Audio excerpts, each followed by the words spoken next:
Buenas noches, bienvenidos, bienvenidas. Esto es Hagan Algo, como cada domingo a las 9 por la pantalla de C5N con muchísima información exclusiva que tiene que ver en este caso con las reuniones que va a mantener el ministro Martín Guzmán con fondos de inversión durante esta semana.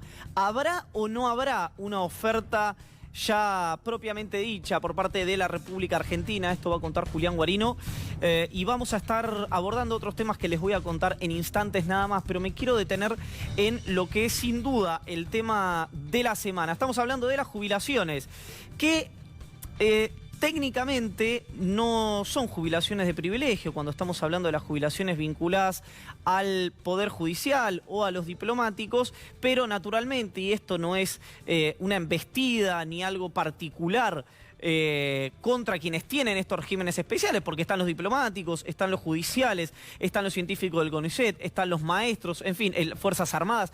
Hay muchos sectores que tienen regímenes especiales. Nos vamos a focalizar en el tema judicial. ¿Por qué? Bueno, por algo que comentábamos antes y es lo que decimos abajo. Abajo digo en el graph. Cobrar una jubilación de 100, 150, 200, 300, 400 mil pesos en un país donde el 80% cobra menos de 20 es un privilegio. No técnicamente, no jurídicamente, porque son regímenes especiales, pero sí es un privilegio. A partir de esto queremos abordarlo desde el punto de vista de la comprensión del tema, no tanto de la editorialización o del adjetivo, sino tratar de entender cuáles pueden ser los siguientes pasos que le ocurran al gobierno de Alberto Fernández. Hay dos planos. El primero es el de la discusión pública. En la discusión pública es difícil que el gobierno pierda una discusión de esta naturaleza, discúlpeme la redundancia fonética. ¿Por qué? Bueno, porque la justicia es uno de los sectores que peor imagen tiene en la Argentina, no porque sea merecida, porque en general hay una mayor cantidad de jueces, hay una mayor cantidad de fiscales que trabajan bien, pero nosotros conocemos en general lo que pasa en los tribunales federales de Comodoro Pi o en la Corte Suprema. Eso abarca el 90% de la agenda informativa. Pero bueno, esta situación, estas jubilaciones, esta propuesta del gobierno lo que hace es involucrar, englobar a toda la justicia y no solamente a los federales. Pero ¿por qué aún así creo que en la discusión pública lo gana el gobierno? Bueno, porque ante la mala imagen de la justicia y ante los montos que cuenta el proyecto que envió el Poder Ejecutivo, es muy difícil que haya alguien que sostenga que esta situación no tiene que ser revisada. ¿Quiénes sostienen esto? Bueno, naturalmente los propios representantes del Poder Judicial, que casi sin excepción, excepto un comunicado de Citraju, después casi sin excepción rechazan la propuesta del gobierno. No porque, o no solo porque tenga que ver con una cuestión de dinero, sino por cuestiones de orden de redacción. ¿Qué responde el gobierno a esto? Bueno, si hay dificultades, si hay cuestiones que los fiscales, los jueces, los secretarios no quieren que haya en el proyecto, que vengan a discutirlo al Congreso de la República, veremos qué ocurre. Pero vamos a ver la primera información que tenemos que se desprende del proyecto que envió el Poder Ejecutivo, la primera placa, que tiene que ver con los montos. Vamos a ver si lo podemos poner a pleno para que la gente lo pueda ver, para que la gente lo pueda comportar. Mira, acá está. El aporte promedio de los judiciales es de 32.600 pesos. Aportan bastante más que cualquiera de nosotros. Judiciales aportan más que nosotros y además aportan por la totalidad de su sueldo y no hasta un límite como puede ser en el sector privado, en el gerencial, etc. Es decir, ahí tiene un punto el sector judicial. Ahora, la jubilación promedio de 289.000 pesos hace que el spread entre el aporte y la jubilación sea muy pero muy alto. Y en un país donde, decimos, el 80% de los jubilados ganan menos de 20.000 pesos, da la sensación que esto hay que revisarlo de alguna manera. Pero vamos a la próxima placa, al próximo material, que tiene que ver con la máxima y la diferencia con la mínima. Aquí hay una arbitrariedad y una búsqueda de que se entienda de qué estamos hablando. Mira, la máxima está en 770.000 pesos, por ejemplo, un ex juez de la Corte, y representa 55 veces la jubilación mínima. ¿Todos los jueces jubilados o los fiscales cobran 770.000 pesos? No. ¿Todos cobran la promedio de 289.000? No, tampoco, naturalmente no. De hecho, después Noelia Barral Grijera tiene cuánto cobra cada uno de los representantes del Poder Judicial. Ahora, esto da la sensación, en un país quebrado como la Argentina, que no tiene guita y donde el presidente dice todos tienen que hacer un esfuerzo, que podría ser un esfuerzo algunos sectores del Poder Judicial. Ahora hay algo interesante acá, que es lo que decimos abajo, el riesgo de un vuelto. ¿Qué es el riesgo de un vuelto? Bueno, que vos te estás disputando con un sector que de alguna manera, o de varias maneras, tiene decisión sobre esta propuesta que el Ejecutivo manda, que es las cautelares, la judicialización, pero no solamente sobre las propias cuestiones que alcanzan al Poder Judicial, sino también y sobre todo sobre decisiones de índole administrativa. Por ejemplo, sin ir más lejos, la reforma judicial que impulsó el Gobierno Nacional, que va a tener varias presentaciones cautelares sobre lo que son los derechos adquiridos. Por ejemplo, sin ir más lejos, a la obviedad de las causas de presunta corrupción en el Fuero Federal Penal, o de agilidades o de velocidades distintas que pueden tener los tratamientos de los expedientes que le interesan al Poder Ejecutivo en virtud de algunos fastidios que puede generar esta iniciativa de Alberto Fernández. Entonces, en la discusión pública, en lo que usted, si quiere, lo podemos llamar más, entre comillas, electoral, puede tener un activo. El gobierno puede ser una situación de win-win, gana o gana. Gana si el proyecto se vehiculiza y se ejecuta, y gana si no ocurre, porque puede demostrar que hay un sector que se protege a sí mismo y que defiende esos privilegios según la narrativa del gobierno. Ahora, desde el punto de vista de la gestión del Estado, desde el punto de vista político, puede tener estas dificultades que comentamos nosotros. Entre otras cosas, porque, y discúlpeme que sea tan brutal con lo que voy a decir, porque los jueces más cuestionados, los jueces, si usted quiere, corruptos, los jueces con sospechas claras de acomodamientos en virtud del poder político, de tranzas o arremetidas, no van a estar alcanzados por esto. No porque jurídicamente no lo estén, sino porque esos jueces, digamos, han tenido tan buen pasar durante, no sé, los últimos 25 años, que tanto no les afecta en términos de bolsillo. Hoy había algo muy lindo que decía Martínez Sobrino, no lo involucro en esta narrativa que estoy haciendo, pero decía, yo quiero saber cuánto va a ser mi jubilación. Un hombre de 73 años. También aquí hay otra discusión para dar. Una gran cantidad de jueces y de juezas, o de fiscales y fiscalas, lo que hacen es mantenerse en sus lugares una vez que termina, o que mejor dicho, tienen la posibilidad de jubilarse. Por eso hoy, para corrernos, ¿no?, del punto de vista de lo que es estrictamente el gobierno, podemos recordar algo, Vidal le sacó los regímenes especiales a los empleados del VAPRO. Difícilmente que quienes formaron parte de ese gobierno se opongan a la cuestión judicial. Hoy Miguel Ángel Pichetto nos decía en la radio que lo que sin dudas hay que discutir y que hay que avanzar es con la suba de la edad jubilatoria para los jueces y para las juezas, para los representantes del Poder Judicial. Así que es una discusión interesante que tiene un riesgo político, que es este riesgo del vuelto, porque además, por ejemplo, los jueces jubilados o las juezas jubiladas, que van a seguir en actividad por falta de vacantes, o en realidad por falta de personal que reemplace a estos jueces que se jubilan, no están alcanzados por el Consejo de la Magistratura. Entonces hay como una suerte de, lo digo brutalmente, pero para que se entienda, jueces con posibilidades de impunidad de tomar cualquier tipo de decisión que no estén alcanzados por el Consejo de la Magistratura. Entonces es una discusión que hay que darle integralmente y hay que mirarla bien de cerca. De esto vamos a estar hablando, pero con información desde adentro del Poder Judicial, información que tiene Gabriel Morini de lo que piensan los jueces, de lo que piensan los fiscales, de lo que piensan los empleados jerárquicos del Poder Judicial sobre esto que está pasando en pie de guerra. ¿Le conviene o no le conviene al gobierno esta batalla que está dando? Lo vamos a hablar con Gabriel Morini, y también tenemos que hablar de una información que surgió en una investigación de Emilia Delfino, que se suma a algo que sabíamos. Es decir, la presencia de Carlos Tevez en el negocio de los parques eólicos se le suma a la presencia de Guillermo Barros Esqueloto, el exdirector técnico, ídolo del Club Atlético Boca Juniors. Va a venir Carla Bisotti porque vamos a hablar de coronavirus, claro, pero también de cuestiones que nos afectan más de cerca, el sarampión y el dengue. ¿Hay alerta sanitaria? ¿Hay riesgo de epidemia? ¿Ya se considera epidemia esto en la República Argentina? Y un tema central de la mano de Noelia Barral Grijera, que tiene que ver con la interna del PRO por un lado algunas modificaciones de discurso que hubo en la mesa chica que se reunió durante la última semana y fundamentalmente con la agenda que va a presentar Alberto Ángel Fernández en el Congreso de la República el domingo que viene. Así que ya les pido que me acompañen y los saludo formalmente. Lamento haberme ausentado el domingo, sé que no me extrañaron. Por supuesto así que que ¿Cómo sos? fui telespectador. ¿Y qué te pareció? Extraordinario. Me alegro. De hecho, le dije a Leandro Gabriel, ¿para qué voy a ir? No digo. Me dijo, nadie puede alegar su propia torpeza, Guarino. Discúlpeme. No, lo extrañamos y creo que entre los cuatro nos queremos. Nos queremos. Sí, digámoslo, hay afecto. Nos gusta estar juntos trabajando. Equipo completo desde hace mucho tiempo. Hace mucho ¿no? tiempo, Muchísimo tiempo. Equipo completo de Hagan Algo, impresionante. Hemos vuelto, exactamente. Julián Guarino, sí. Tengo acá anotado que arrancamos por el tema deuda y Fondo Monetario Internacional. Sí. ¿Le parece?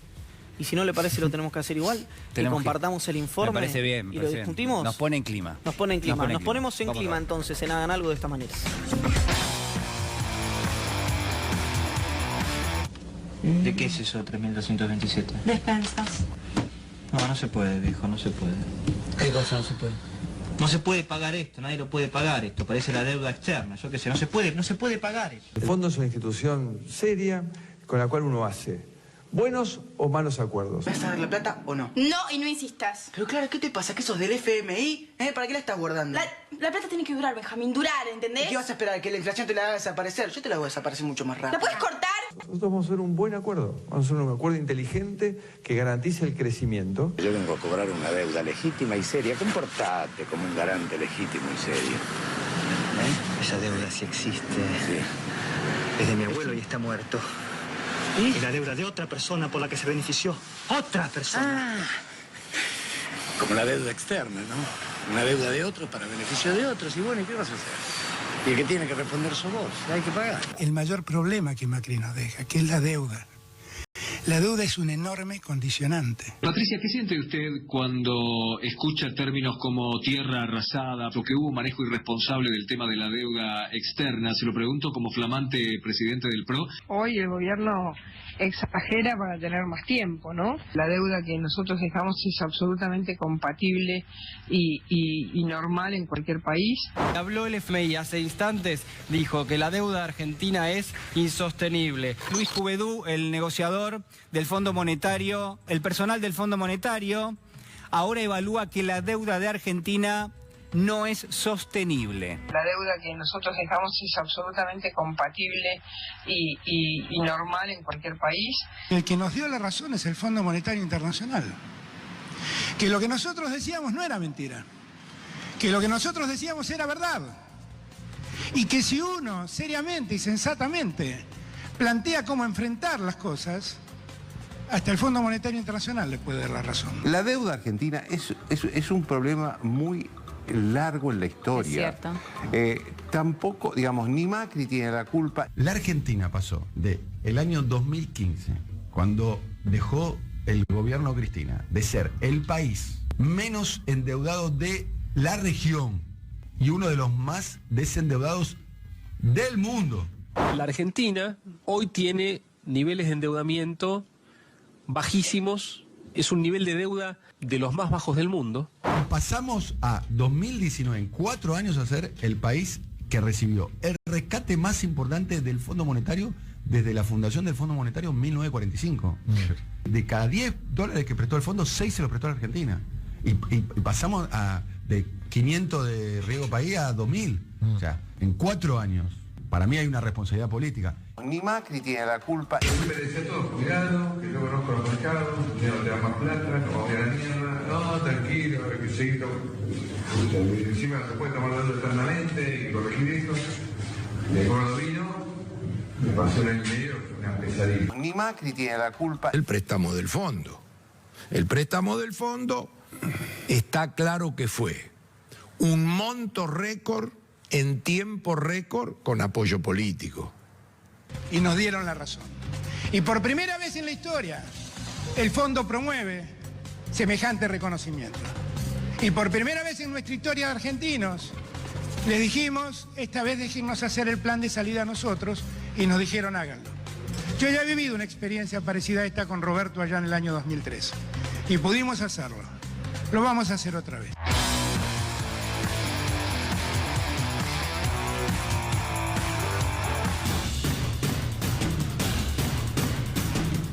Julián Guarino, ¿cuánto vale el comunicado del Fondo Monetario Internacional? Muchísimo, muchísimo. No solo vale en términos políticos, sino también económicos y financieros. Políticos, ¿por qué? Bueno, porque lo decía recién el presidente de la Nación, el gobierno viene diciendo, la verdad que en términos generales, tenemos que resolver primero el tema de la deuda. Es decir, hambre y deuda son dos prioridades para el gobierno nacional y en función de eso, entonces, cómo se articula con lo político. Nadie puede correr al gobierno en este momento, algunos sí, pero son sectores más desconectados de la realidad. Son sectores que quieren ir contra el gobierno de todas maneras, pero digo... ¿A qué te referís con que nadie lo puede correr?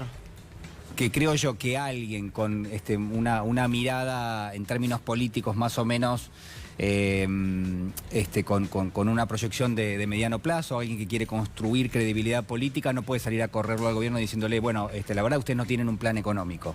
Okay. ¿Por qué? Porque primero tenés que resolver el tema de la deuda, no tenés presupuesto porque tenés que resolver el tema de la deuda, no sentaste todavía a las partes, recién esta semana el gobierno sentó a la CTA y a la CGT para empezar a decirle cómo quiere negociar el acuerdo de precios y salarios, recién esta semana, cuando ya está encauzada un poquito más la negociación. Te voy a dejar sobre la mesa la pregunta de qué tan malo sería un default para la Argentina, pero le quiero preguntar a Noelia, ¿qué situaciones ves dentro del oficialismo y de la oposición respecto tanto a la cuestión con el Fondo Monetario como con los bonistas, en realidad el acuerdo macro en general?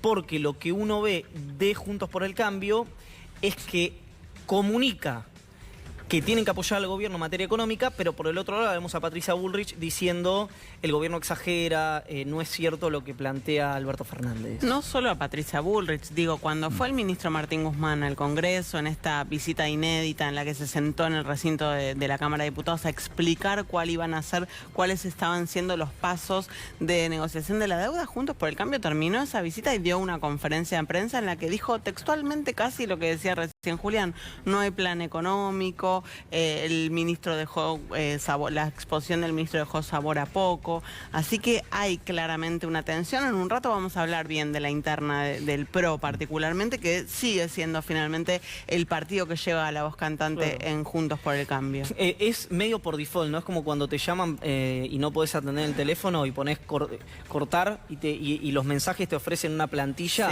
¿no? Que es para de plantillas prefabricadas, son las respuestas de la oposición, claro. Que es en general, ¿no? Va un ministro al Congreso, cualquiera sea, y la respuesta dejó sabor a poco, viene medio por default, justamente. Así que quiero ir a eso. El default, para la reactivación de la economía, ¿atentaría directamente o complicaría el largo pero beneficiaría en el corto? Es una muy buena pregunta y la respuesta está en una de las placas que después vamos a hacer. Pero ¿te estoy spoileando algo? Yo creo que en ese sentido sí. Lo que quiero decir es esto. La palabra default, hay quienes dicen, bueno, ahora que el Fondo Monetario ¿habilitó qué? Que la deuda es que no se sostiene, que no se puede pagar, el default está lejos. No. Yo creo que al contrario, al gobierno, ¿por qué le viene bien que el Fondo Monetario diga que la deuda no es sostenible? Porque le hace creíble la amenaza del default. Es decir, hasta ahora los bonistas miraban del otro lado y decían, me estás mintiendo. No es que no podés pagar. Sí, fíjate que a veces aparece la plata, la verdad que en todo caso renegociamos, pero no vas a ir a un default. ¿Qué dice el Fondo Monetario? Es cierto que no pueden pagar, es cierto que no tienen capacidad y es cierto que tampoco pueden hacer ajustes para pagar eso, eventualmente. Si vos los presionases, en términos políticos no se sostiene Argentina. Entonces, cuando aparece esa cláusula del Fondo Monetario, no es una cláusula, es un agregado que dice, bueno, en términos políticos tampoco pueden llevar a cabo, ni económicos ni políticos pueden llevar a cabo un ajuste para que les quede recursos para pagarte a vos un poco más de deuda, ahí es donde creo yo que el gobierno empieza a festejar. ¿Por qué festeja? ¿Porque está lejos el default? No. Festeja porque le hace creíble el default. Y le da plafón político en caso de llegar a un default. De todas formas, me parece, por ponerle una palabra simpática, la declaración del fondo, porque dice, es cierto que a ustedes no les puede pagar. No dice es cierto que no puede pagar toda la deuda. Claro, es cierto que a ustedes, bonistas privados, no les puede pagar. Con nosotros, no sé, después vemos. Claro, no, pero hay un detalle que es fundamental. cuando el fondo dice la deuda es insostenible, lo que de alguna manera está haciendo, y creo que esto es relevante, es le está poniendo un piso al precio de los bonos. Es decir, ¿por qué?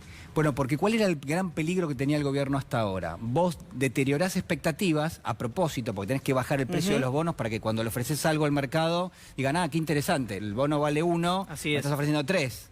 Entonces ahí sirve. Ahora, si el bono no baja hasta 1, la oferta de canje con quita no sirve. Claro. ¿Qué pasaba hasta ahora? ¿Cuál era el riesgo? Baja hasta 1 y te compran los buitres por 2 monedas y después van a un tribunal de Nueva York y dicen, señor, acá quiero presentar esto. Gano. Ahora, con el fondo habilitando que la Argentina no puede pagar, lo que se dice es no hay plafón en términos políticos para los tribunales de Nueva York que acepten bonos en 1. Le voy a pedir algo, Guarino, si a usted le parece. Continuemos esto al frente, porque creo que de acá, de esto va, ¿no? Claro. En instantes, además, les cuento que ahora Julián Guarino con información exclusiva de reuniones del ministro Guzmán que va a tener esta semana con fondos de inversión y saber si va a estar o no la propuesta. Pero además vamos a hablar de temas jubilaciones con Gabriel Morini, con Noelia Barral Grijera, de la posición política que va a tomar la oposición y lo que va a presentar Alberto Fernández. Y que podemos hablar de coronavirus, de dengue y de sarampión, que son temas, discúlpenme el lenguaje, el francés, pero muy jodidos que están ocurriendo en nuestro país. Julián Guarino, todo suyo. Bueno, a ver, hay como una especie de mínima oscuridad en este momento. Lo estoy notando. En este momento, en este lugar. Pero no importa, es metafórico también. Es metafórico, sirve porque es metafórico. Bien. Tenemos acá la jugada del Fondo Monetario. ¿Cuál es la jugada del Fondo Monetario? Ahí de pronto, ahí estamos en el... Ya tenemos luz. Bien. ¿Por qué digo que es técnico esto? Y por qué yo decía que en algún punto sirve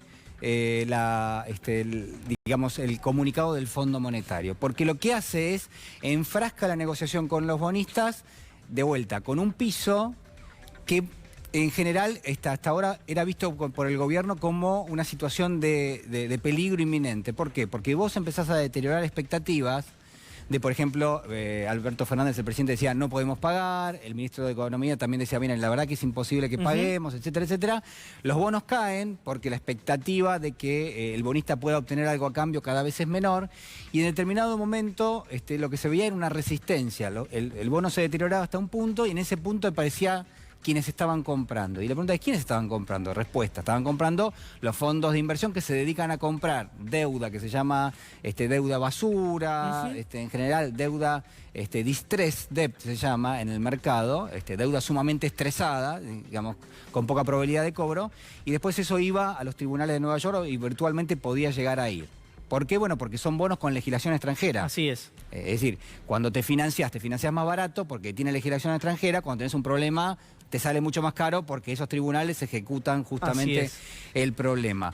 Entonces, en términos de la negociación, más allá de lo que se negoció con el Fondo Monetario y este sello de calidad que se le da a la negociación, y además que te ayuda a que cualquier fondo de inversión a partir de ahora, a partir del lunes, antes de comprar lo va a pensar 2 veces. ¿Por qué? Porque si se compra los bonos prácticamente en una situación de distrés y después no tiene cabida o no tiene plafón político en los tribunales de Nueva York, pierde. Lógico. Pierde muchísimo. Acá lo que vamos a ver es la posible oferta de la Argentina. Lo que vamos a ver es cómo hay que pensar este juego de la oferta y la demanda en términos de la negociación que se está llevando a cabo. La clave de la negociación es la oferta, el valor presente neto. ¿Qué significa esto? Bueno, significa que en algún punto el ejercicio es, bueno, ¿cuánto vos me vas a ofrecer en términos presentes? Es decir, esa proyección de pago a futuro tiene un valor en el día de hoy. Sí. Bueno, lo que hacen los fondos de inversión, los bonistas en general, es calcularlo. Es decir,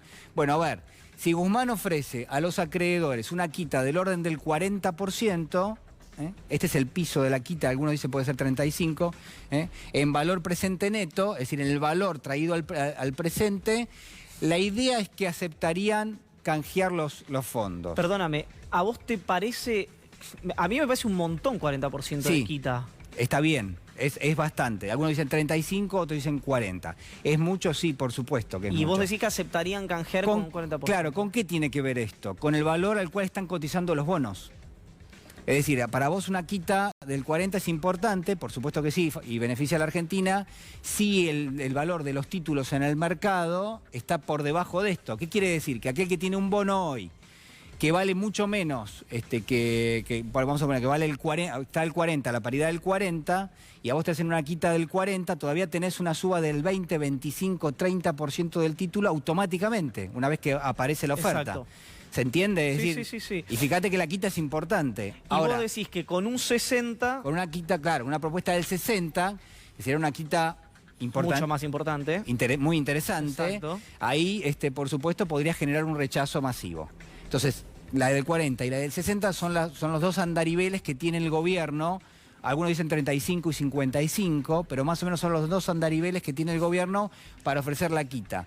¿En qué medida podría beneficiar al gobierno? Y bueno, si los bonos están muy deprimidos, si vos entrás con una oferta, bueno, justamente hay que ver en qué momento es tentador eso. Si el bono cotiza muy bajo, una oferta de la quita del 40 ya es tentadora.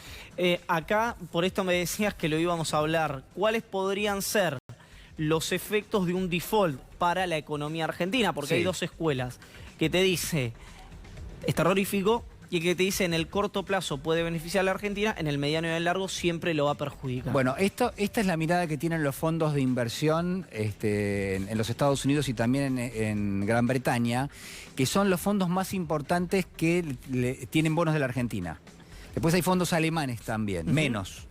¿Y qué dicen? Bueno, lo que dicen es, bueno, a ver, ¿qué piensan los acreedores efectos del default? ¿Qué están diciendo? ¿Qué decían esta semana algunos reportes? Dicen, en default lo que vas a tener es más recesión, asustan, ¿no? Más recesión, habría menos demanda de dinero en pesos, incluso, es decir, la recesión económica y una caída de la demanda en pesos, ¿por qué? Bueno, porque hay más desconfianza, porque la economía no tracciona, estás en default, entonces lo que tenés es una profundización de la crisis. No salís de la crisis, hay más presión política.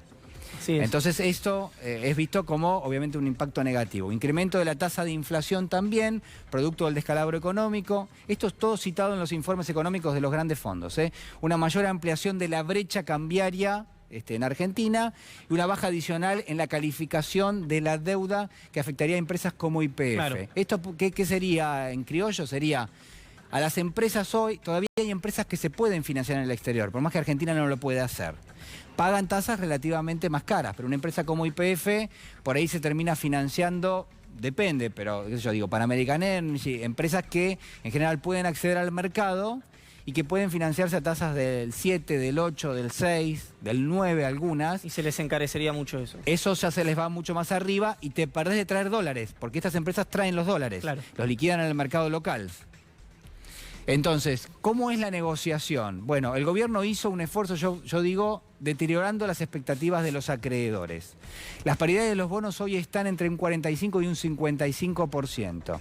Ahora, lo que yo creo que puede llegar a pasar, una vez que vos tenés el aval del Fondo Monetario, no es que van a mejorar las expectativas de un momento para otro, pero lo más probable es que las paridades de los bonos puedan llegar a recortar un poco hacia abajo. Así que pueden ir a un 40%, por ejemplo, incluso un poquito más, y que el gobierno aproveche esta semana que tiene reuniones Guzmán con los fondos de inversión para decirles, mirá, vos tenés los bonos cotizando en torno al 40%, te ofrezco una quita. ¿De cuánto es esa quita? Del 45, del 50, ¿no? Depende a cuánto estén cotizando los bonos, que a los fondos les resulte interesante. Entonces, lo que se habilita ahora con el comunicado del Fondo Monetario es una instancia donde hay una negociación real. Con esta semana. Empieza esta semana, el gobierno los va a sondear y de alguna manera va a tratar de captar, porque es mentira eso de que vamos a hacer una oferta y el que acepta, acepta y el que no, no. No, claro. ¿No? De hecho, no es una negociación, sí. No, en realidad es una negociación en dos pasos. La primera ya se abre esta semana. Se habilita... Es en Nueva York, ¿no? Es en Nueva York, pero acá va a haber reuniones también. También en la Argentina. Guzmán va a estar en Washington. Se va a reunir con Cristalina Georgieva nuevamente, se reunió hace algunas horas nada más en Arabia Saudita. Así es. Ahora se va a reunir en Washington esta semana, si no me equivoco, en el día de mañana. Y después va a viajar a Buenos Aires y acá va a tener la reunión con los fondos de inversión. ¿Qué van a conversar allá? Esto que estábamos viendo. Es una discusión técnica, pero tiene que ver con esto. ¿A cuánto cotizan los bonos? A partir de ahora, lunes y martes, vamos a ver si el gobierno logra deprimir el precio de los bonos para que miércoles, jueves empiece a sondear si con una quita del 40-45% eso resulta interesante. Gracias, Julián. De nada. Vamos a hablar de jubilaciones de los jueces, en realidad de los judiciales, jubilaciones de los judiciales. Fonéticamente parece lo mismo, pero no lo es. Gabriel Morini con la información, esto decía el presidente de la República, Alberto Fernández. Lo único que estamos planteando de los jueces es que sigan la lógica de todo el mundo. Cuando una persona se jubila, se computan los últimos 10 años de ingresos, se hace un promedio y se le paga el 82% móvil de ese promedio. Los jueces no quieren esto, quieren jubilarse con el cargo en el que estaban. Sí. Los jueces no cuentan que además el 82% móvil que ellos cobran, hoy en día lo cobran sobre el bruto, con lo cual en verdad cobran el 92% móvil del sueldo neto.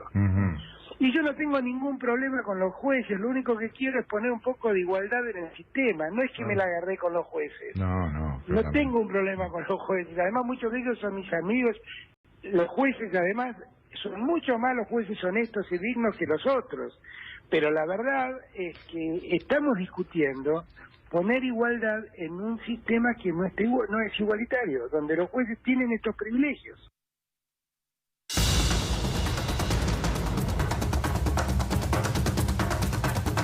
Una batalla durísima la que va a tener el gobierno. Gabriel Morini. Bueno, no se habla de otra cosa. En realidad, en tribunales, en fiscalías, en despachos judiciales, no hay otro tema importante. No son las causas, no hay, digamos, otra materia que sea relevante. Y acá te dicen, se cerró la grieta. ¿Por qué? Porque están todos en contra de este proyecto del Ejecutivo y esto de cualquier corriente, la más cercana, la más lejana al gobierno, todos en contra de este asunto. Vi algo que me sorprendió mucho de la Cámara de Apelaciones del Trabajo, que fue un fuero muy castigado por el macrismo, muy duro contra este proyecto de jubilaciones. Es que, a ver, para explicarlo bien lo tenemos, y desapasionarnos un poquito del asunto, lo tenemos que dividir en tres aspectos. Te voy a hacer un alto primero. ¿Están discutiendo guita o están discutiendo otra cosa? Están discutiendo derechos, te dirían, desde el punto de vista de... Claro, porque esta discusión se la toma como jubilaciones de privilegio. Técnicamente no son jubilaciones de privilegio, es un régimen especial, que como vos dijiste tiene dos particularidades. Una, son descuentos en los haberes, más 2 puntos más elevados que cualquiera de nosotros, es decir, le descuentan el 13%, y sobre sueldos altos que no tienen tope, es decir que...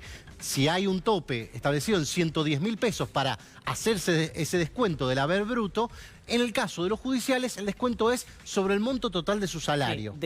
Cuando dijo sobre sueldos es separado. Sobre sueldo. No, por las dudas, en serio, porque yo lo escuché y me sonó raro. Efectivamente, esas son las dos particularidades de este régimen especial. Y que uno le dicen, bueno, yo aporté durante 20 años, 30 años de carrera, un excedente, que ese excedente estaba para financiar este régimen. Obviamente hay jubilaciones que, si uno lo ve, por eso dividirlo en tres aspectos, del aspecto ético o del quantum, cuando uno va al número, uno se va a encontrar con diferencias abismales respecto al jubilado de la mínima, claro.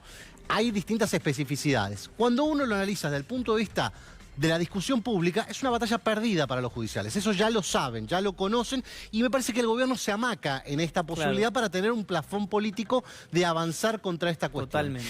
Y hay una tercera instancia que a mí me parece interesante analizar, que es el factor político de cualquier decisión de un gobierno, que es el oportunidad, mérito y conveniencia de tomar una decisión y de afrontar las consecuencias que pueda haber en torno a esto. Ahí me parece que todavía no vimos si se calibraron bien las consecuencias eventuales de la oportunidad, mérito y conveniencia de encarar esto. Déjame que te discuta algo.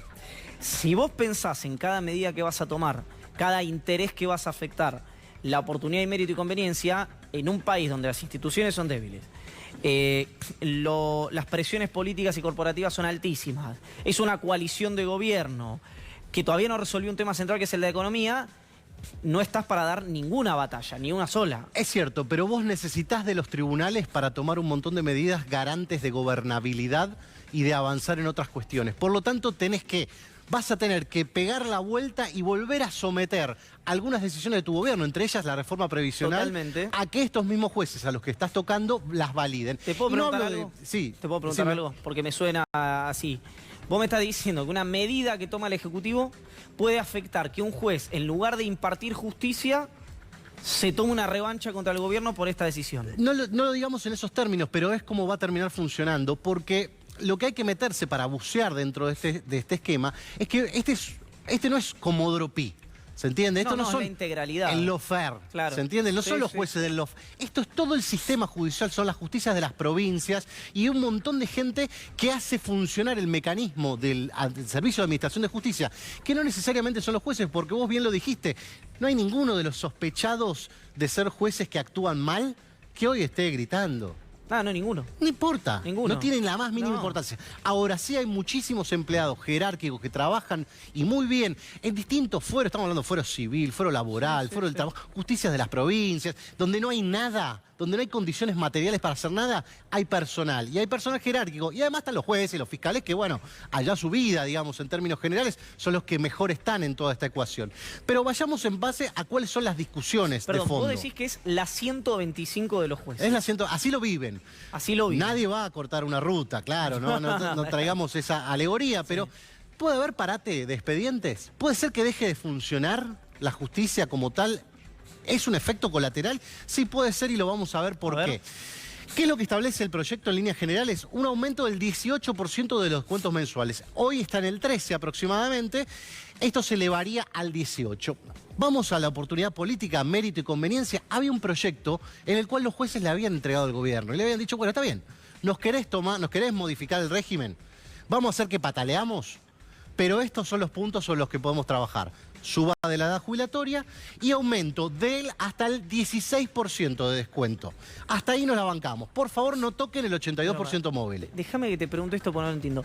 ¿Qué diferencia para un sistema que en promedio, los promedios son malísimos porque es, si vos tenés 2 autos y yo no tengo ninguno, los 2 tenemos 1, pero bueno, es lo que tenemos para discutir. ¿Qué diferencia hay para alguien que gana 200.000 pesos de un 2% en los descuentos mensuales? En términos de masa salarial, es muchísima plata en número. Un 2% no es poco y fíjate que no tienen tope, con lo cual van a hacer descuentos sobre el total y recordemos que de alguna forma u otra las paritarias judiciales no fueron las que más perdieron con la inflación, digamos, fueron acompañando en líneas generales, por lo que nominalmente son sueldos de mucha relevancia. Estos 2 puntos estaban controvertidos, pero se podía llegar a hacer la suba de la edad jubilatoria, hoy en 60 años, iba a pasar a 65. Hoy me lo dijo Pichetto, esto, en la radio. Que tenía que ir más arriba. Que tenía que ir más arriba, exactamente. Bueno, pero acá hay un tema también, porque se trató de homologar el régimen especial de los jueces con el régimen general, pero acá vos tenés que, si el proyecto prospera en estos términos, en esta letra, las mujeres judiciales van a ser las que encabecen la suba de la edad jubilatoria de las mujeres. Porque en el régimen general es 60 con opción a 65. Exacto. Acá va a ser 65 si prospera esto. Con lo cual, antes no va a haber, y eso va a explicar un montón de reacciones que hubo después. Acá está el kit de la cuestión, porque este promedio de los últimos 120 meses para calcular el haber inicial es uno de los problemas. ¿Por qué? Porque antes te jubilabas con el último sueldo tuyo, el último recibo de sueldo, el más alto, el de toda tu carrera, el que era la pirámide de tu carrera, ese sueldo era el que servía para computar el haber inicial.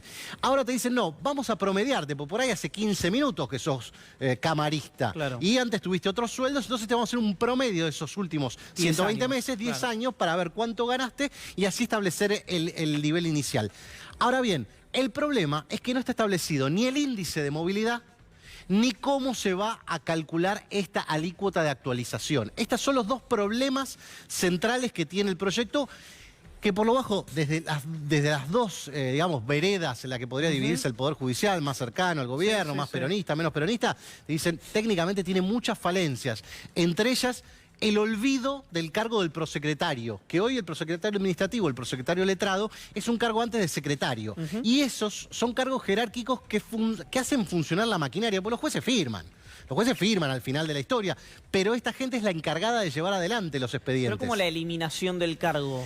No está contemplado dentro de lo que era, o sea, para que tengamos en consideración. Sí.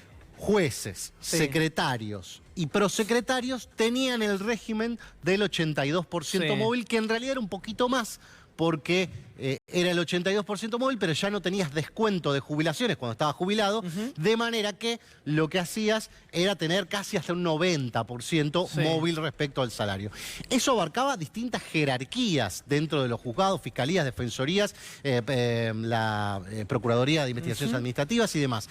Pero ¿qué pasa? No se incluyó en este nuevo proyecto el cargo que sí estaba alcanzado en la actual ley, que es el de prosecretario, con lo cual queda en un limbo, porque entonces se va con toda la masa de jubilados judiciales que son empleados de menor rango en torno a eso, que el último es jefe de despacho, digamos, para dar una idea de cuáles son las jerarquías, y después no queda incluido en este que era el de los de arriba, por así decirlo. No tiene índice de movilidad de actualización, y atención porque esto lo están remarcando mucho respecto a los últimos fallos. El fallo Badaro y el fallo Blanco de la Corte Suprema, donde dijo, no, señor, acá el Ejecutivo no puede establecer cualquier índice cuando quiere. La ley tiene que decir cuándo se actualiza, cómo se actualiza y cuáles son las vías de actualización. Por ese argumento va a servir para la judicialización de los casos. Y la aplicación retroactiva. Esto no puede ser. Esto es imposible, el punto de vista, ahí sí. No hay manera. Nadie lo desmintió, al contrario. ¿Por qué? Si vos tenés un índice de actualización, o sea, ¿por qué no lo harías? ¿Por qué no lo harías retroactivo? ¿Por qué no aplicarías una fórmula para el que está cobrando 770.000 que cobre 650.000? Igual son montos altísimos, me parece terrible. No, son montos fuera de serie. No importa, a lo que voy yo es que... No, pero no va a pasar jurídicamente. No, ese es uno de los aspectos que no. ¿Qué es lo que está pasando? Al viernes, 17 fiscales de instrucción habían renunciado. 34 jueces habían presentado renuncia. ¿Por qué? Porque si vos agarrás el beneficio, estás en edad, tenés los aportes, digamos, cumplís los criterios de ahora del régimen actual, te jubilás, cobrás un mes, te lo cambian la fórmula, vos vas a tribunales y litigás. Y esos son los juicios ganables. Bien. ¿Por qué? Porque saben que los van a ganar. Aún así, hay una, digamos, en líneas generales lo que uno percibe es una zozobra, es un nivel de ver esto como inevitable. Digamos, se va a aprobar, el consenso social existe respecto a esta cuestión. Total. Y es muy difícil discutirlo. Los jueces que han tenido discusiones hasta familiares por este asunto, sobre el tema del privilegio que tenían respecto al régimen jubilatorio. Intrafamiliar, parejas, hijos, tíos, sobrinos, que les decían, ustedes tienen que dejar de pagar ganancias. Familiares cercanos, dice ustedes, que se quejan. Bien. La cuestión... Te voy a pedir un favor. La reforma judicial por otra vía, déjamelo para el final. Bueno, perfecto. El malestar en general, y por eso decimos, hay que meterse muy en el fondo del asunto, es con la clase media, si pudiéramos decir, la clase media del Poder Judicial. ¿Por qué? Porque es aquel funcionario el que está en problemas ahora.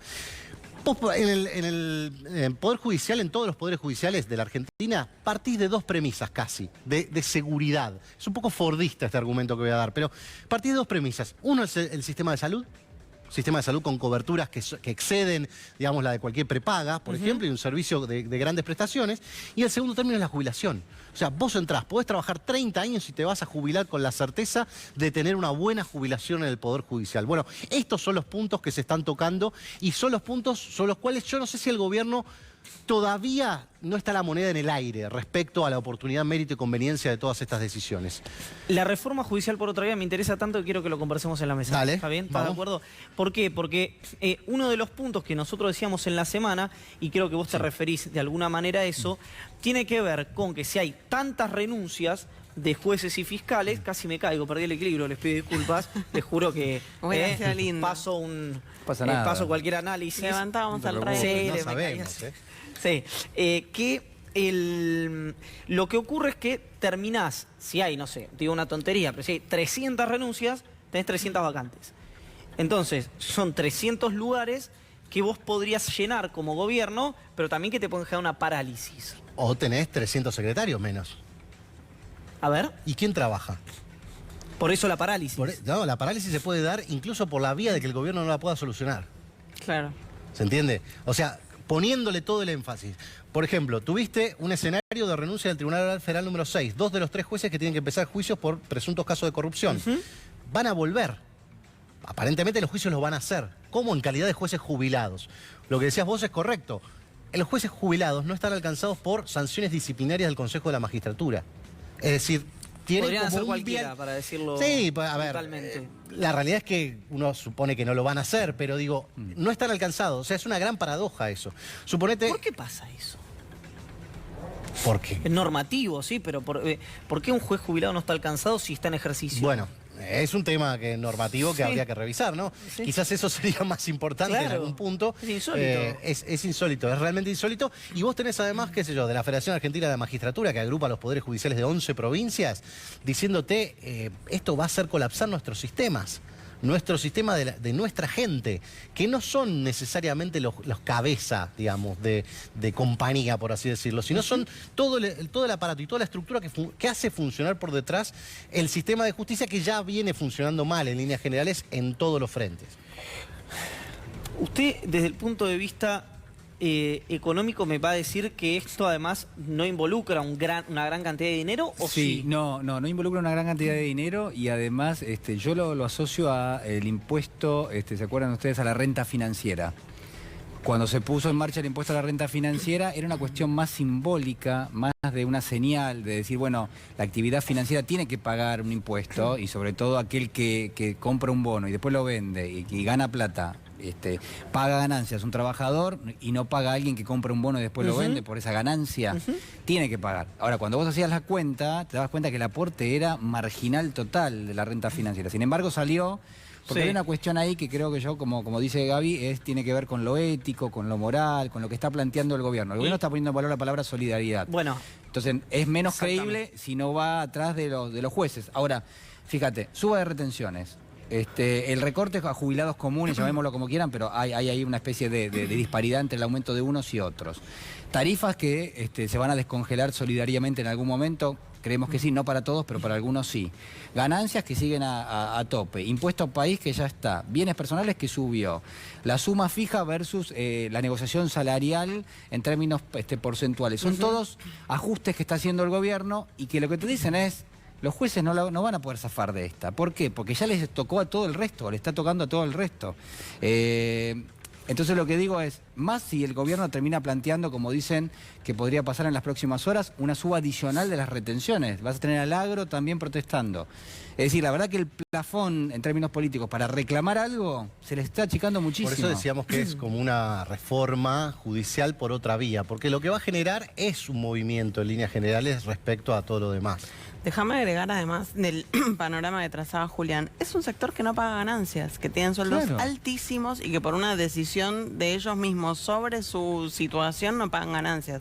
Así que creo que no hay lugar para que políticamente esto no avance. Además, recordemos que la oposición misma en diciembre, cuando estaba en debate la suspensión de la movilidad, de la fórmula de movilidad jubilatoria, reclamó específicamente por jueces, fiscales, por diplomáticos, jubilaciones que... ¿La oposición lo hizo Efectivamente, bueno, fue un escándalo porque el gobierno había decidido dejar afuera de la suspensión de la movilidad los regímenes especiales, justamente para después ir sobre ellos, y la oposición, al ver que quedaban afuera, reclamó abiertamente. La misma oposición que ahora está mostrando algunas dudas. Exactamente, hay algo mostrando algunas interesante dudas. Que es lo que decíamos del caso de Vidal. Digo Vidal porque es una de las figuras más importantes de PRO. Vidal para decirlo claro, le boleteó los regímenes especiales a los empleados del VAPRO, del Banco Provincia, y ahora es difícil que esa mesa chica de PRO pueda decir, no, estos regímenes especiales no. Por eso me parece que además la oposición... ¿Que no lo van a decir? Bueno, pero creo que no tiene margen políticamente. Es decir, voy a decir una bestialidad, ¿no? Pero no voy a decir la bestialidad porque me voy a comprar un problema. Pero es cuestiones que son muy antipáticas para la sociedad. Un partido fundamentalmente como el PRO está diseñado genéticamente para no dar esas batallas. No veo a la oposición dando una batalla por las jubilaciones del Poder Judicial. ¿Querés que te muestre cuántos son los jueces fiscales que cobran cada una de las jubilaciones? Lo tenemos un cuadro en el que podemos ver la cantidad de jueces y fiscales que cobra cada una de las jubilaciones. La más alta, la de casi 750.000 pesos mensuales, son 8 beneficiarios, solamente 8 beneficiarios que cobran 750.000 pesos mensuales. Después hay, por supuesto, una masa mucho más nutrida en las jubilaciones que van de los 160.000 pesos a los 350.000, 440.000 pesos, que, insisto, si las ponemos en comparación con una jubilación mínima, con 2 jubilaciones mínimas, es desconcertante para cualquiera la brecha enorme que hay entre el sistema general de jubilaciones y este régimen especial que, como vos mostrabas hace un ratito muy bien, Iván, aporta en promedio 39.000 pesos por trabajador activo, ¿no? Entre las batallas que se viene el tema de los excluidos, digamos, que quienes están excluidos en este proyecto. Quizás todo se puede enmendar en el debate parlamentario cuando lleguen las posiciones de los jueces. Por ejemplo, la parte administrativa... ¿Se van a presentar? Ellos quieren presentarse vía la debate. asociación, sí, pero lo cierto es que ya estaban negociando otra cosa con el gobierno y el proyecto llegó por encima y cayó en el Congreso y eso fue, creo, lo que dejó en shock a más de uno. Y otro punto, se excluye de todo esto a la Corte Suprema. Y la exclusión del régimen de la Corte Suprema en general, permite que sea la Corte Suprema la que termine definiendo este asunto cuando se judicialice. ¿Por qué? Porque si era algo que afectaba a sí mismo, tendrían que haber sido con jueces los que resuelvan, porque era un interés directo de los jueces de la Corte. Ahora, como quedaron excluidos, los jueces de la Corte van a recibir el final de toda esta historia, van a tener la última palabra. Habrá que ver qué es lo que ocurre ahí. Punto 2. El viernes se presentó en tribunal del Fuero de la Seguridad Social un reclamo colectivo por el tema de la movilidad del régimen general de jubilados. Cayó en el Fuero de la Seguridad Social. ¿Qué va a pasar? Punto 2. ¿Cuándo vamos a ver un gesto del Fuero Contencioso Administrativo Federal, que es el fuero garante de gobernabilidad con las primeras medidas que tenga que tomar el gobierno y que alguna se judicialice? Creo que esos dos ítems van a marcar cuál es el pulso de esta guerra y cuántos capítulos más va a tener. Vamos a seguir hablando de esto porque sin lugar a dudas es uno de los temas principales de este año 2020. 2020, gente no le gusta el 2020, a mí me gusta decir 2020. No sé, parece fonéticamente parece que fluye. Pero bueno, en fin, al final del día estamos diciendo exactamente lo mismo. Al regreso de la pausa vamos a hablar de varios temas, entre ellos la causa de los parques eólicos. Apareció Guillermo Barros Esqueloto en la negociación, además del ídolo de Boca, Carlos Tevez. Noelia Barral Grijera, como veían antes en pantalla, con lo que es la interna dentro de PRO y qué va a presentar Alberto Ángel Fernández el 1 de marzo en el Congreso de la República. Y viene Carla Bisotti, vamos a hablar del coronavirus, del dengue y del sarampión. ¿Cuál es más grave y qué tenemos que hacer? Bueno, para que no nos joda, disculpen el francés. Tanda, ya venimos.